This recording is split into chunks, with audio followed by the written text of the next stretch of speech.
दिनै जोंनि बे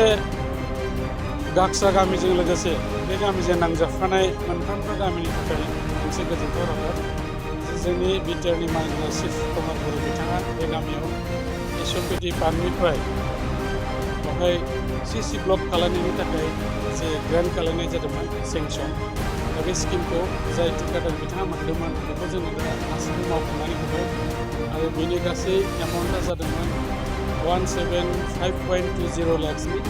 आरो जेखिनि रांनि एबा जे एमाउन्टखौ हरनाय जादों बेजोंहाय लोब्बा लाखिनानै जाय थिकादारा मावदों मोजां गायनायखौ मावनानै होदों आरो आं मिजिंथिबाय जिहेतुके बे गाक्साया बिराद गिदिर मोनसे एरिया गामिबाबो ओरै जिहेतुके कासियाबारि गुबुन गुबुन लालासर गामिबो बेंनानै दङ, दा बेनिखायनो बे हान्था मेलानि थाखाय जोबोद बहाय उसुबिदा जानानै दङ। बिथांमोना गोबाव सम बे लामानि थाखाय गोबाव सैनांदोंमोन, दा बेनिखायनो बिथांमोना दिनै बे लामाखौ मोननायजों लोगोसे जोंनि मानगोनां प्रमद बर' बिथांखौ थेंक्स होदों, बिटिआर सरकारखौ थेंक्स होदों। बेनि थाखायनो जे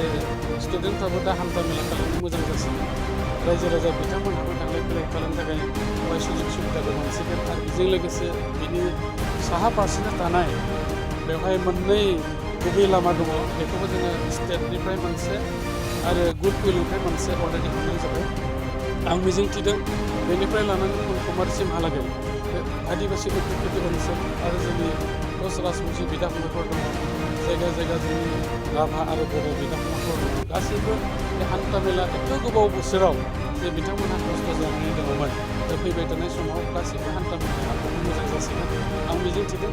रायजो राजाफोर निस्सय जोंनि सरकारखौ अनसायगोन आरो जोंनि सरकारनि फारसे बिथांमोन पजिटिभ